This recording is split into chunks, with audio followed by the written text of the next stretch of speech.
Broadcasting live. It's America's longest running talk show on computers. It's Computer America, bringing you the biggest names in technology with guest interviews, new products, and your emails. Listen live at computeramerica.com on any device around the world. Email the show at live@computeramerica.com or find us on social media. Be sure to check out our website for contests, giveaways, show notes, live video stream, podcasts, and more. You're listening to Computer America.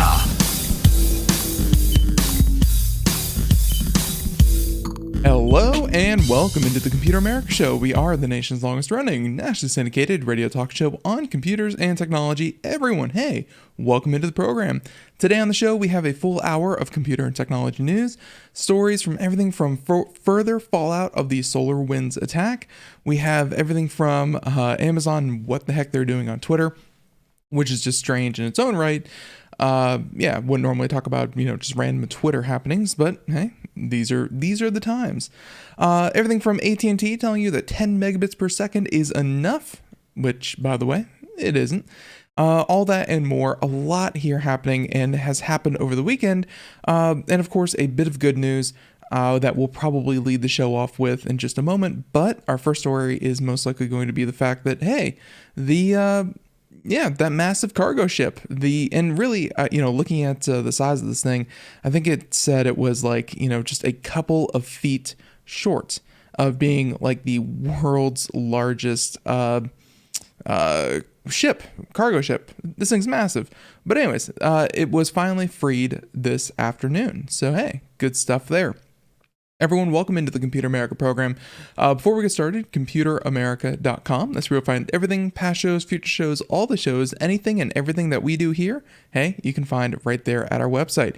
I know that we're a couple shows behind. Give us time. We'll go ahead and catch up, and we'll be sure to do that. Also, while you're there, be sure to check out social media links, reviews, articles, more contests. I think we have another one coming up soon that I want to start putting together after the rousing success of our 30th anniversary of Computer America. And yeah, hey, we may have another one coming up here shortly, so keep an eye out for that. But of course, hey, if you're listening to us on IRN, if you're listening to us on the podcast, however you tune in, we appreciate it, and we'll be sure to let you know here as well. So, all that being said, once again, I hope all of you had a fantastic weekend and you are ready for the Computer America Show. So why don't we go ahead and get started with computer and technology news brought to you by Computer America. Here we go.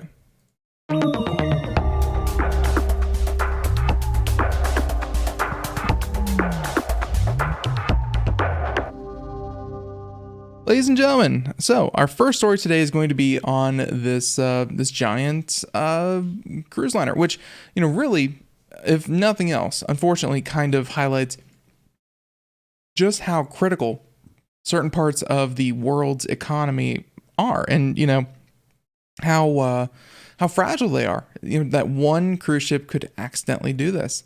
And you can see that the total cost of what had actually happened, they're still calculating it, and a lot of it were estimates. Luckily, I think that they said that most of the cargo that had been there, and, personally, some of the more precious cargo would be like livestock and, things that were actually alive and trying to be shipped. Luckily, those seem to be able to get through and move again, but yeah, this threw a big wrench in the world's economy. So, Everyone, the massive cargo ship that blocked the Suez Canal is now moving once again. This, according to Ars Technica, and of course, this was, this happened at 15:05 local time. So I guess over here it was sometime this morning in the United States. But still, after a week of blocking one of the most important maritime shortcuts, the massive Ever Given cargo ship is now free and on the move. And yeah, they were able to do this, and really it was a big engineering feat that they were able to even get this thing moved. It was really, really impressive that they were able to do this. So check this one out here. They say that owned by the shipping company Evergreen, the 400-meter long Ever Given is one of the longest ships ever built, dwarfing even the biggest nuclear aircraft carriers. The ship was caught in a storm on March 23rd, and it was, of course, it ran into the shore of the Suez Canal. And there it kind of blocked diagonally, and no other ship could get around it, could get by it. Several days they worked on the ground. They tried everything from digging out the ship's large bulbous prow from the sand. And over the weekend, dredgers also went to work on the narrow section of the canal under the front half of the ship, where they moved tens of thousands of tons of mud to get this thing stuck. And then last but not least, they had an army of tugboats, 14 tugboats, all tugging at this massive cargo ship to get it unstuck. And again, this thing is 40 feet shy and 1,000 tons short of being the largest cargo ship ever built. So it was truly a monumental feat that they're able to get this done. It's really incredible. And on top of that, let's see, I wonder, there was a calculator. How much does the Suez Canal blockage cost? There was there was an estimator. There was a website that someone built to estimate how much revenue was being lost by this. It was tons and tons and tons. I think the final estimate's going to land somewhere in the $20 billion range or something like that. It was costing $18 million an hour for that ship to actually block. And let's see. So this is from the BBC, just trying to read real quick here. And by the way, the reason this is so important is that the other way to do this is stuff coming in from Taiwan, Japan, India, Thailand, whatever, places like that. The cost of taking the route through the Suez Canal was much cheaper than going around the entirety of the continent of Africa, as opposed to just cutting through, the Mediterranean Sea and parts of the Middle East. So you can tell that, based on the numbers here, 9 days extra added, another 3,500 nautical miles, as opposed to, going around the coast of Africa. Lots of added shipping costs. So, by the way, so about $6.7 million a minute traveled through this canal, and overall, the global by Friday, the analysis showed that the blockage could cost trade between $6 to $10 billion a week, and reduce annual trade growth by 0.2 to 0.4 percentage points. I'm glad that they were able to finally get it free, and man, was it costing an arm and a leg, but luckily, not for probably anyone listening to the show. So there you go. It's free. A bit of good news, and we can all take solace in that. Let's go ahead and talk about probably something that Volkswagen doesn't want us to talk about, but everyone is. So, hey, maybe that was the point of this press release. In a now unpublished press release, Volkswagen is renaming their North America operations. And ladies and gentlemen, whoever had this, stroke of genius. Stroke of brilliance. Volkswagen, so that's Volkswagen, that we all know and love, is expected to change its name of operation in the United States to Voltswagen. If you couldn't tell the difference there, I might have trouble enunciating this. So traditionally, obviously, Volkswagen with a K, Volks, wagon, is what everyone's used to. But now, of course, you might have to get used to Voltswagen, Volts, as in voltage, as in electric cars. Yeah, very much. It's, seems to be what Volkswagen is going to do to highlight their push for electric vehicles, and I'm sure a little bit of press to, just kind of get away from the diesel emission scandal that it had to deal with for so long. And by really doubling down and committing, they're hoping that they can look past their history of diesel engine manipulation, that kind of thing. Highlight their emphasis on electric cars. So they said that the release said Volkswagen of America would remain an operating unit of Volkswagen Group of America and a subsidiary of Volkswagen AG with headquarters in Virginia. They said that the VW press release was incomplete, citing the need for an additional quote and paragraph from the automaker's plan in Chattanooga, Tennessee. A name change would be held on the latest electric vehicle news from Volkswagen, which earlier this month held a Power Day to discuss its electric vehicle technologies. Clearly, it expects more than 70% of its brands and European sales to be electric vehicles by 2030, up from a previous target of 35. This electric vehicle shift is happening much faster, and at least it seems like these companies are gearing up much faster than anyone would have anticipated. General Motors earlier this year didn't go as far as changing its name, but announced a new logo and ad campaign focused on electric vehicles. So the Detroit automaker's new logo features its GM initials in lowercase letters, with the M underlined as a nod to the Ultium battery cell platform. That would be its new platform for building cars. So, again, to recap the entire story, Volkswagen accidentally published a press release that was not ready to go out, had things like put quote here, put paragraph here, that kind of thing. And the main thrust of it was they're changing their names to Volkswagen of America. Clearly, more of a PR move. This is not something that's going to change anything. This is not something that's going to really affect anyone's bottom line. But Volkswagen is hoping that it really underscores their hopes of, becoming a much more electric vehicle focused company, which they certainly will. So, and by the way, if you didn't know, this is also a tie-in with their latest announcement of their ID Buzz vehicle, which, if you didn't see it, looks a lot like a mini, one of those Volkswagen buses, like the Volkswagen vans that happened, back in the day. They were very reminiscent of the Volkswagen ID Buzz, which looks goofy as all heck, but you know what? I don't expect anything different from a nostalgia throwback like that. So there you go. We'll go ahead and cap that one off there and move on to story number 3. So many to pick from, so many things to really talk about. And honestly, a lot of it is good. Hey, it's certainly good things. How about this one? I've been trying to keep ahead of this story, and I'm glad that we're seeing a little bit more of a timeline, because up until this point, the James Webb Telescope has been a real no-show.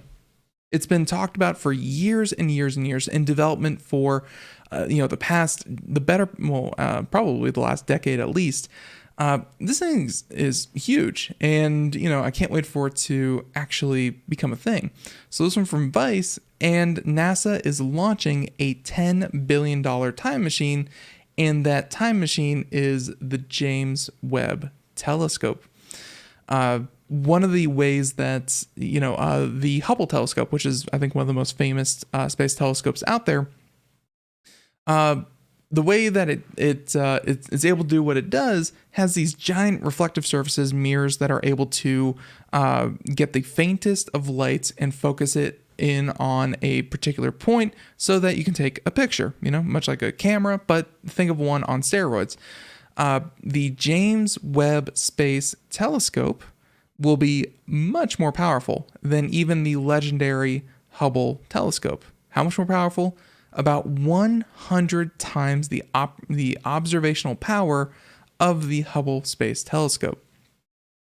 And they're hoping that it will be launched October 2021 this year. I'm excited. I can't wait. It's the images it's going to put out are going to be like, again, think of what the Hubble is able to do, and then 100 times better than that. 100 times more resolution, 100 times more, the ability to detect these things.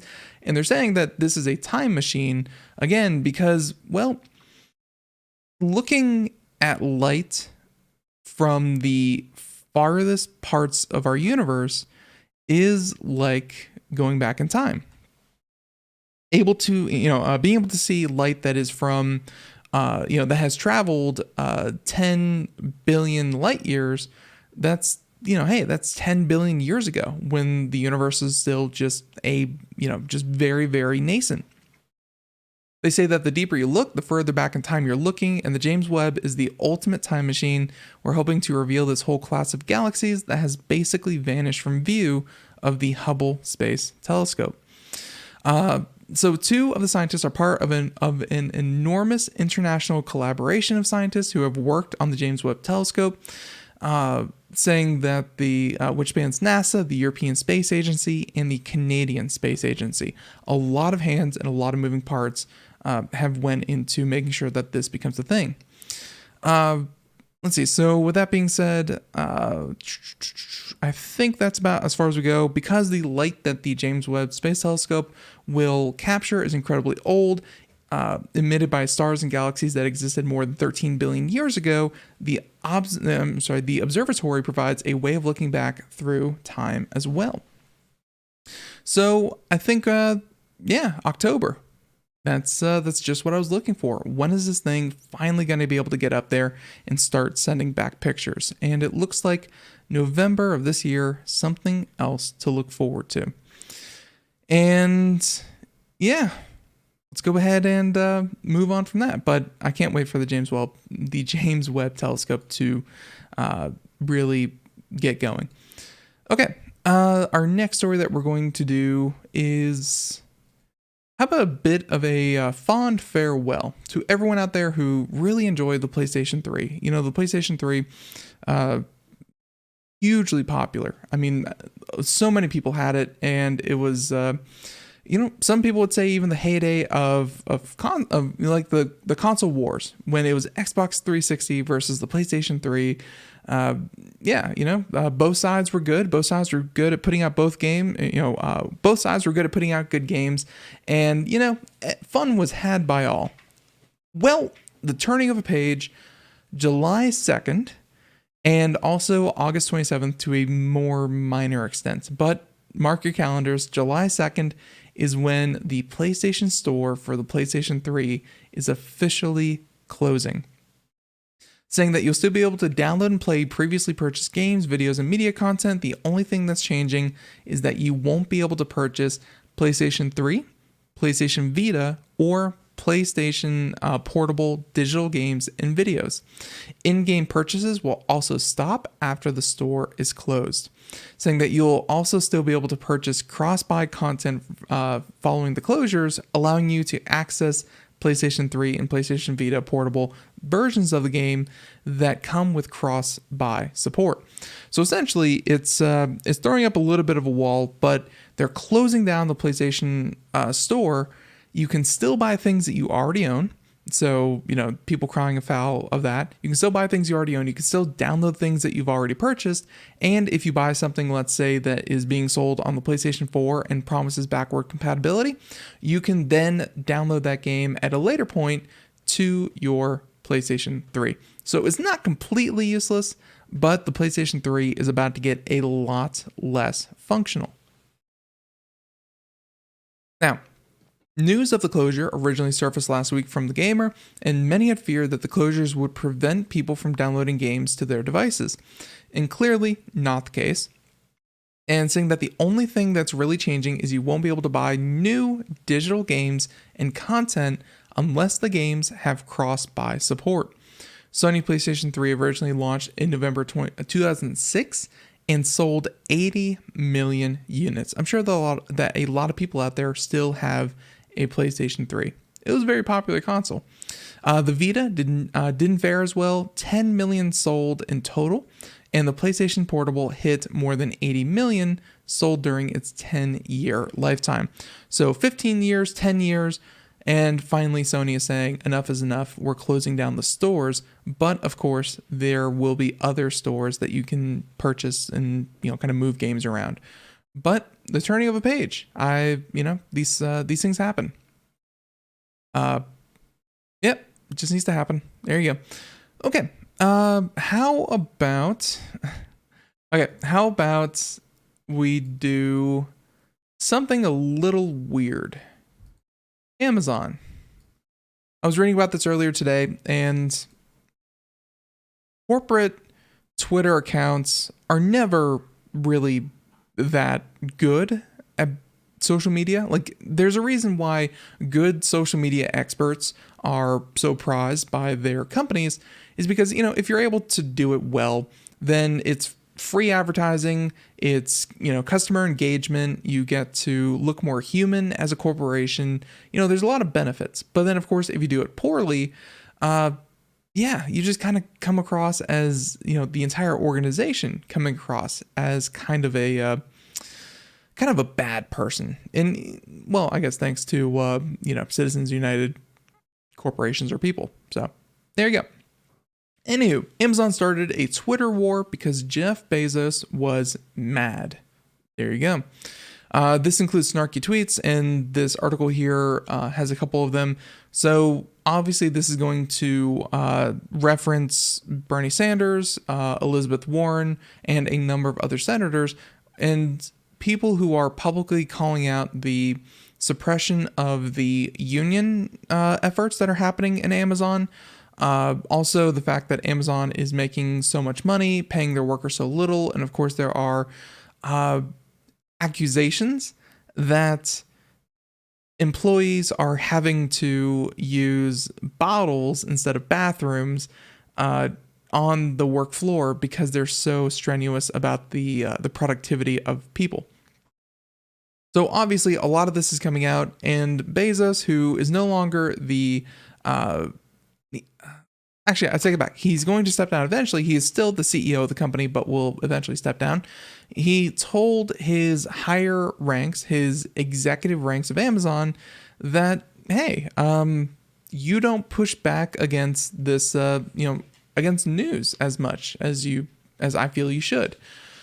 So, in came a number of tweets from the likes of Mr. Dave Clark, Amazon News, the official account, and even more. So, you have like this tweet here saying that, of Bernie Sanders, but that's not quite right because we're actually delivering a progressive workplace as opposed to, Bernie Sanders and his push for a progressive workplace. So being a little snarky with Bernie Sanders. You have others, including Amazon News, which is like, you don't actually believe that's true, do you? If that were true, nobody would work for us. The truth is that we have over 1 million employees that we're proud of, and all that blah, blah, blah. So, essentially Amazon News saying, no, that's fake news that you believe that.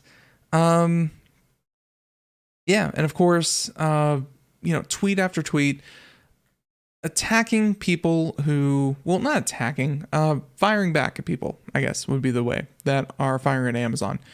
I don't know, to a lot of people, I think that an organization the size of Amazon, 1 million people, trillions of dollars in market value,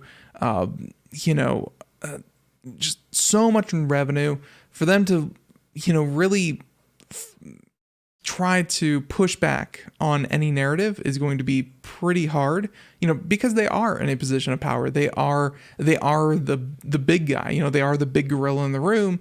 And for them to take on even any one person just looks a little bit like intimidation. It's hard to sway public opinion when you are the biggest thing in America right now. So, with that being said, let's see. So, they say that inside Amazon rank and file employees were also perplexed by the company's Twitter approach, saying suspicious activity over at Amazon News Twitter account. And they called a trouble ticket inside the company filed by an Amazon security engineer last week, saying that over the past 2 days, there have been 2 threads by Amazon News in response to comments made by the U.S. government.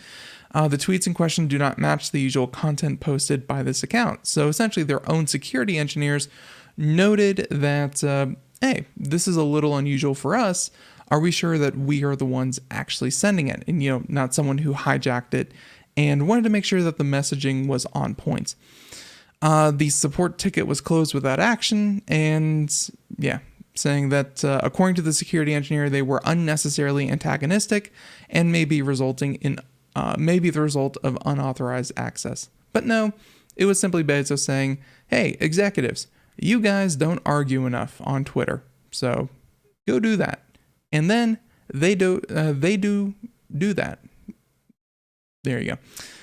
They done did that. I think that's the proper way of saying that incorrectly.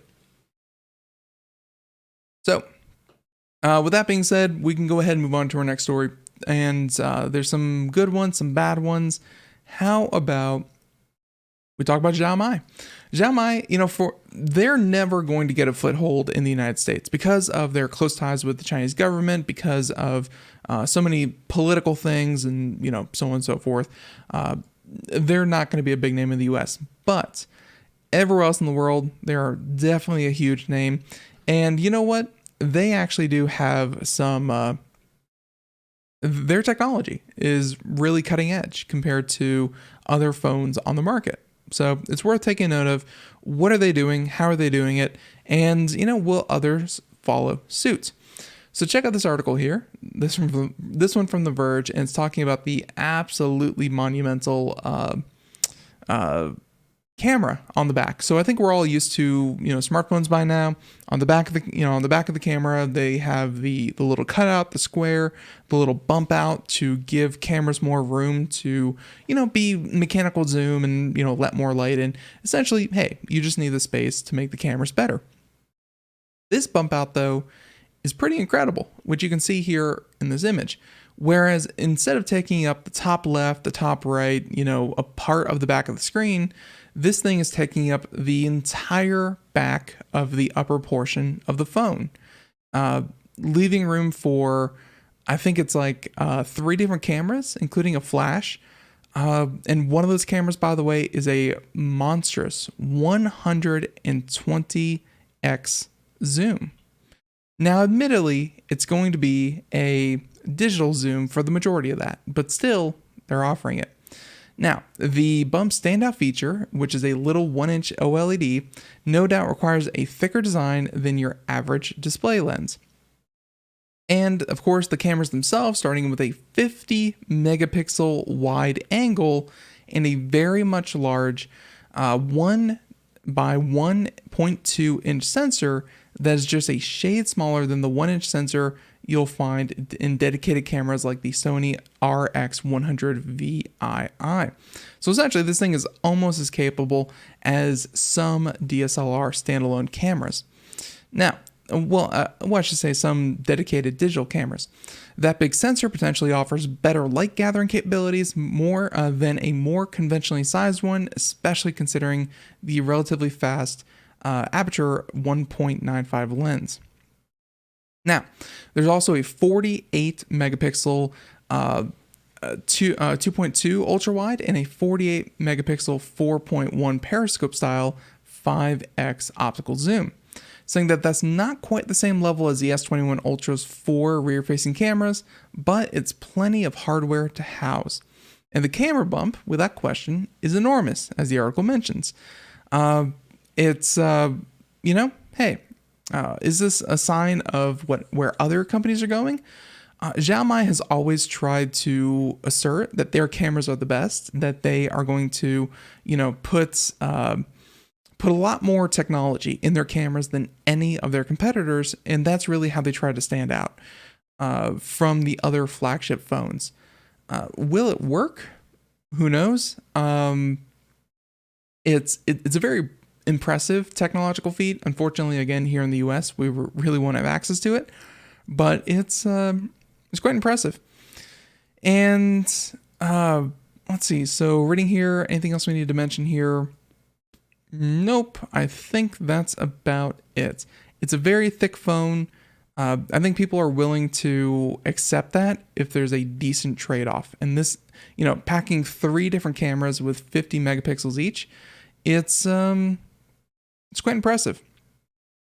I just hope that the battery life, if nothing else, improves as well. I mean, if you're adding all that weight, if you're adding all that size, you might as well throw in a bigger battery as well. One would hope. Okay. That's story number, what are we up to? 6? So story number 7. How about this? A long-awaited patch update that was unfortunately delayed due to a hack over at CD Projekt Red. Well, it's finally here, saying that for PC and consoles, and of course Stadia, will follow later in the week, and Cyberpunk 2077 releases a massive 1.2 patch. So instead of 1.1, we're at 1.2. And don't forget, this is after a game that has delayed itself for years. The first time people heard about this game was back in 2011 or something like that. In 2013 is when we saw the first gameplay trailer, and then it was finally released in 2020 and still wasn't finished. So patch 1.2, which I you can kind of blame them. I mean, 10 years to get this game right, and there were fundamentals that were just, making it so poorly optimized. But then at the same time, you can't really blame them because a lot of patches a lot of bugs just don't get found until they're in the hands of hundreds of thousands or millions of people playing it. Yeah, that's when the real stress test comes. That's when you have enough eyeballs, enough brains picking at this game until it is finally, hey, you really find out what's wrong with it. You can only hire so many people to test internally before you release it and have to fix it after again. But still, this is massive. Now, the full changelog is available over on their website, but the more notable tweaks include various performance improvements, which desperately needed, and should make the biggest difference on lower-end PCs and previous generation consoles. Additionally, the patch promises to make teleporting police a thing of the past, which was a joke, as I understand it. I never played Cyberpunk, but police had this way of, even if you were in a completely closed, isolated room, police would be able to teleport in and be like, hey, why'd you do that? Yeah, we're going to take you out now. So, yeah, some gameplay improvements, as well as making vehicles feel less clunky. I definitely heard that the vehicles were some of the worst vehicle experiences of any, of any game of its sort. Think like GTA, Red Dead Redemption, things like that. So, even though I know there's not, futuristic cars in Red Dead Redemption, but still. Saying that you also buy cat food and need to adopt nibbles at a store across Night City, among other lists of changes. So CD Projekt Red had originally planned to release it in February, but of course the ransomware attack had left employees unable to access their computers to work on the update. So there you go. And again, some people are going to be out there, and even the first comment in this article is saying something to the effect of, really wish that that he at least had held off playing the game until he had been able to get a better experience. He said that he didn't enjoy it, but he's put his 60 hours into it and he's burnt out. And you know what? I think a lot of people feel the same way, that if you had a better initial experience, it would go down as one of the best games ever produced. As it stands, it's it's going to go down as a good game. Like, regardless of what you think of it, unoptimized and, gameplay a little glitchy here and there. It's not a bad game. You could list off a lot of bad games before you get to Cyberpunk. But for what it was promised, what it was marketed as, and what it was touted as, I think a lot of people would say that, they wished it was the game that the hype had led it to be, which it just didn't. So there you go. Patch point 1.2. If you're waiting for those performance updates to happen, this is the patch for you. Okay, our next story. How about a piece of memorabilia, tech memorabilia? And if you have, $118,000, you too can own a piece of tech history. And Jony Ive, if you don't recall him, think Apple. He is the one who designed most of Apple's products that recently went out on his own, but still counts Apple as one of his main customers. And yeah, before Apple, looks like he built cameras. A Jony Ive-designed Leica camera prototype is going up for auction, where the bid starts at $118,000. Check this thing out. Looks very nice. I mean, hey, it has all the hallmarks of Jony Ive. Very clean, low profile, everything, sleek, silver. I mean, yeah, everything an iPhone should be, but in a camera. Jony Ive's fingerprints are all over Apple's aesthetics, and obviously the famed designer also found time for charitable projects outside his main gig. One of the most notable diversions was a one-off Leica M camera that he designed in collaboration with his friend. And that fetched about $1.8 million at auction in 2013. As it turns out, a rare prototype of the device is going under the hammer in June. And they said that the bidding for the camera starts at £100,000, I believe. So you're looking at about $118,000. And it's estimated to go for between $235,000 and $295,000. This little camera is the price of a house, of multiple houses. Good Lord.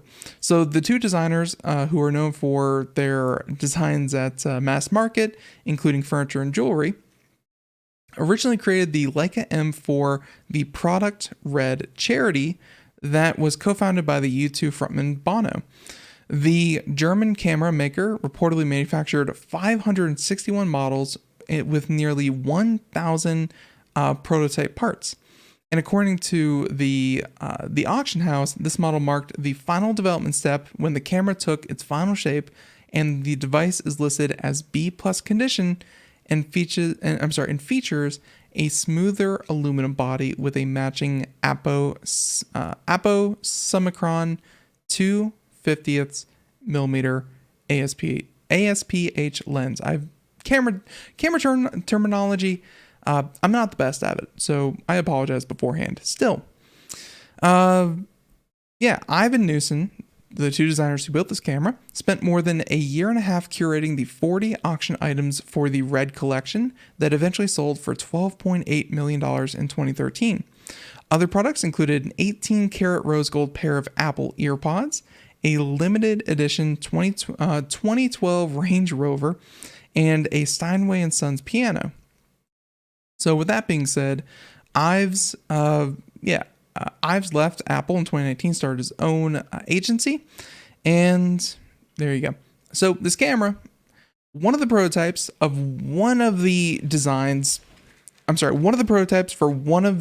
products featured in a series of charity auctions done back in 2012. It's very sleek.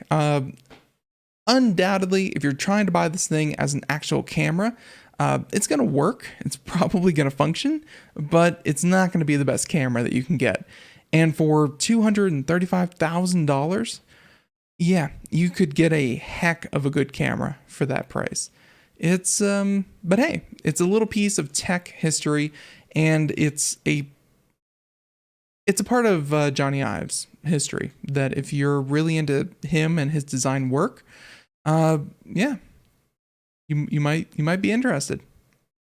Not many people I know of, though, that are going to be able to bid on that thing. But there you go. Okay, that was that story. How about we go ahead and talk about AT&T real quick. Speaking of real quick, 10 megabits per second. Is that a lot? Well, AT&T sure hopes you think so, because they're lobbying against proposals to subsidize fiber to home deployment across the US, arguing that rural people don't need fiber and should be satisfied with internet service that provides only 10 megabits per second upload speed, which, by the way, personally, I'm actually with a carrier that I refuse to say on the air because I talk so much smack about them. I'm with a carrier that actually offers me just barely more, and that was just recently. So yeah, I was really happy when they finally increased our upload speed. Still, AT&T executive detailed the company's stance on Friday, saying that defining broadband for the 21st century, AT&T's preferred definition could be met with wireless technology, or AT&T's VDSL, a 14-year-old system. So it's like DSL, but like a little bit better, that brings fiber to neighborhoods but uses copper telephone wires for the final connection into the home. Saying that there will be significant additional costs to deploy fiber to virtually every home and small businesses in the country, when at present there is no compelling evidence that those expenditures are justified. Saying that over the service quality of a 50-10, so 50 download, 10 upload, or 120 upload product. Saying that, and 100 megabits per second download and 20 megabits per second upload isn't bad, but I would say that, for them to argue that everyone has access to that, I would say that, the majority of, especially rural people, do not have access to 100 megabits per second download, 20 megabits per second upload. They would love to have access to that, but yeah, they don't even have that. AT&T said that overbuilding areas that already have acceptable speeds would needlessly devalue private investment and waste broadband-directed dollars. By the way, overbuilding is what the industry calls when one ISP in an area that's already served by another ISP, whereas internet users are desperate for cheaper, faster, and more reliable service. Call that broadband competition. Yes, overbuilding, essentially saying that, hey, the same network doesn't need to be built twice. Remember, these are the same companies that when Google Fiber came into an area and put their fiber down, suddenly every other competitor, and you were looking at 3-4 between Verizon, AT&T, Time Warner back in the day, all these different companies were indeed trying to put down their own fiber and compete directly with equal amounts of speed, price, all that kind of thing. Where was the overbuilding then when they weren't the one that was already built or established? It's they would rather overbuild and, quote unquote overbuild and compete than but then when it's on the other foot and saying that, hey, we already built fiber networks there, other ISPs don't need to do that. Yeah, that's just called competition, and yeah, definitely needs to happen. So with that being said, one of the new infrastructure plans that the new administration is going to propose looks like it's going to be a 100 megabits per second speeds in rural areas, which, hey, we've seen the impact of upload speeds and download speeds, letting anyone and everyone compete in a digital economy where, hey, internet speeds matter, is really important. And, just like the highway system, one would argue, why the heck are we building highways in the middle of Kansas? There's nothing in Kansas. But at the same time, the highway system has produced incredible economic value over the last 60-70 years since it's been built. I think that the current administration is hoping that the same thing is true of internet, and that, hey, even if you can say that, oh, that 100 megabits per second upload and download speed isn't important for random people out in the middle of nowhere, hey, maybe it could be. Once it is actually established, maybe it could be, crucial. Which, by the way, we have seen that businesses are attracted to places with fast internet speed. So there you go. Anywho, to continue on with this, AT&T would like to define broadband, saying that let's see. So AT&T argued that the FCC's 6-year-old broadband definition of 25 megabits per second downstream and 3 megabits per second upstream is sufficient to support Zoom working and remote learning. But AT&T admitted when Zoom streaming and tweeting is combined in an average household of 4, it's easy to conclude that the download speeds must increase, as should the upload speed as well. As noted earlier in the article, AT&T is opposed to a broadband definition that requires symmetrical upload and download speeds, saying that a definition built on symmetrical speeds could dramatically expand the locations deemed unserved, leading to some areas being unnecessarily overbuilt while leaving fewer dollars for areas in greater need. There's a real issue with internet providers not wanting to deal with symmetrical data. They want people to download, because if they can just focus on downloading is easy. You request the data gets sent to you, all that kind of good stuff. Uploading, though, they're kind of threatened that if they start providing people with symmetrical upload speeds, I've heard excuses back in the day of everything ranging from, it leads to piracy. People are going to upload content that is not their own, and, we're trying to reduce that. People are going to start servers out of their home and, kind of load the network unduly. Essentially what they're saying is they can handle everyone being consumers, but they can't handle everyone being producers and consumers. That's where the trouble comes in. I really don't believe that. The network capacity is the network capacity, and if nothing else, COVID has shown us that the networks are, even when under immense strain, are more than capable of servicing what we, of what we need. The upload speed should definitely increase. So, with that being said, AT&T is warning against higher bills, higher speed networks being deployed all over rural America. It would cost everyone more money, but they said that a large amount of that money would come from the federal government, including a bill that I think should be unveiled soon, which should be in the neighborhood of $3 trillion.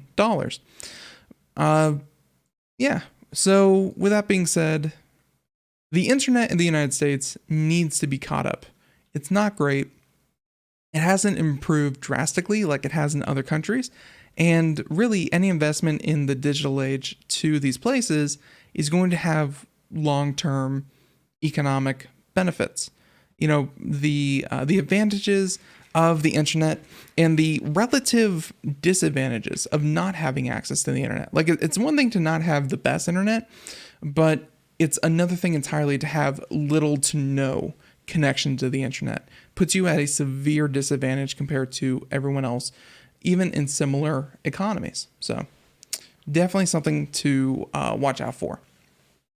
Now, I think we're about done with that one. Obviously, AT&T does not want to pay more, but of course, they also don't want to build more. So, color me shocked. We have time for one or two more stories. Speaking of things that companies don't want to do, offline gaming. For digital rights management, for reasons that are probably, companies want to make sure that their products are not stolen. And one of the ways that they've been doing that over the past couple of years has been making things require an internet connection, which is all well and good for certain games. You can't imagine World of Warcraft without online experience. You can't imagine anything with a multiplayer experience, not having an online connection. That's okay. That's fine. But then you have games like Crash Bandicoot, which is a single player game. There might be a multiplayer aspect to it, but still, Crash Bandicoot is traditionally a console game. It's traditionally meant to be a single player game.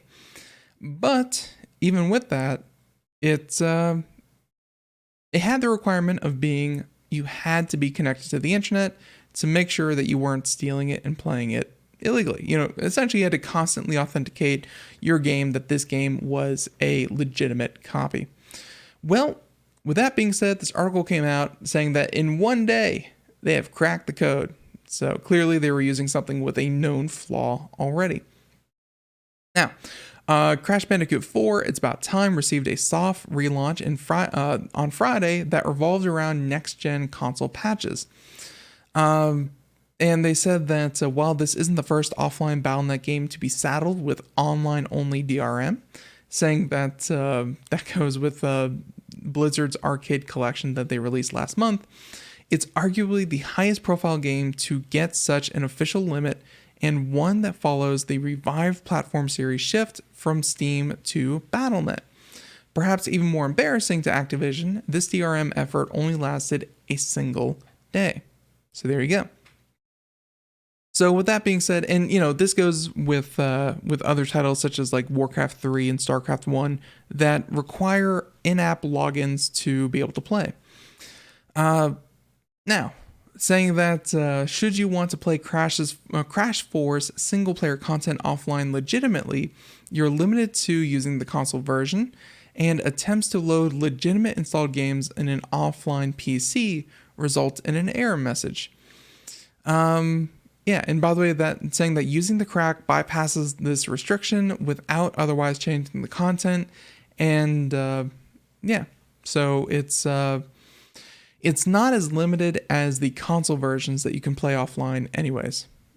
So what really happened was by midday Saturday, one day after the game's Battle.net launch, cracking group Empress claimed first dibs on stripping Crash 4's PC version of the online check-in system. Their crack replaces one file in an otherwise vanilla install, and the group's release notes don't clarify what the crack does, other than describing the game's defeated DRM as Battle.net plus online only. The author says that we believe that this isn't a case of someone defeating de novo, even though they joke in the release notes that that they mock that provider. So it seems like they have a little workaround. It's not really defeating DRM, but it's at least bypassing digital rights management. So with that being said, Activision really hasn't commented. I think that if you purchase a game, it's in your store, and hey, you have a legitimate copy, you should be able to play that thing offline. That was one of my biggest grievances with so many games, is that, I'm never going to talk, discuss, play with, look sideways at anything online, and to be limited to online only really irked me. So there you go. Glad that someone was able to do it, although I'm sure that there will be another workaround to make sure that doesn't happen anymore, but still. Okay, let's see. So our next story, we're running up here to the end of the show. Let's talk about, maybe tomorrow we'll do this whole Facebook leak and what it is that they're talking about with moderation documents when it comes to Facebook, because that's a whole discussion in its own right. We can do an update on the SolarWinds hack, although we'll probably cover this as well with Scott Schober when the time comes. But still, SolarWinds hack, there we go. Obtained emails of top U.S. Department of Homeland Security officials. This coming from the Associated Press. This will just be a quick update. The AP reported that the intelligence value of the hacking of Chad Wolf, the former acting secretary of the Department of Homeland Security, and of email accounts belonging to the official in the department's cybersecurity staff was not publicly known. In the security breach of the SolarWinds Corp, which came to light in December, hackers infiltrated the U.S. tech company's network management software and added code that allowed them to spy on end users. The hackers penetrated 9 federal agencies and 100 companies. And by the way, this is not just some random 100 companies. These were like the Fortune 100 companies. They were big names. Last week, Reuters reported that a planned Biden administration executive order would require many software vendors to notify their federal government customers when they have a security breach. You would think that, that would already be the case. But, hey, I guess if you keep it under wraps long enough, you should be good to go. Not good. Not good. Really the true extent of SolarWinds and what's happening there and what had happened there really won't be felt for quite a while. So, okay.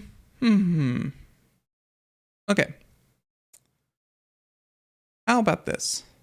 Last story, a little bit of good news. Ransomware. It's a thing, speaking of hacking. And this very strange one, because I've never really heard of this happening. Once thieves get away with your money, especially cryptocurrency, they're not really in the business of giving it back. Although this time, they were. Saying that a ransomware admin is refunding victims their ransomware payments. And they say that after recently announcing the end of operations, the administrator of Ziggy ransomware is now stating that they will also give the money back. Strange. It appears that this is a planned move since the admin shares the good news a little over a week ago, but gave no details. So they say that Ziggy ransomware shut down in early February. In a short announcement, the administrator of the operation said that they were sad about what they did and they decided to publish all decryption keys. Wow, an actual change of heart. Who saw that coming? So they followed through the next day, offering an SQL file with 922 decryption keys that victims could use to unlock their files. The admin had also made available a decryption tool to make the process easier, along with the source code for a decryptor that does not need an internet connection to work. Really just opening the doors back up. On March 19th, the Ziggy ransomware administrator said that they also wanted to return the money to victims that paid the ransom. And after a week of silence, the admin said that they were ready to revert the payments, and victims should contact the admin at a given email address, which they give here, with the proof of their payment in Bitcoin and the computer ID, and the money would be returned to the victim's Bitcoin wallet within 2 weeks. By the way, here was the image that you would receive when your files were encrypted by Ziggy, quote unquote.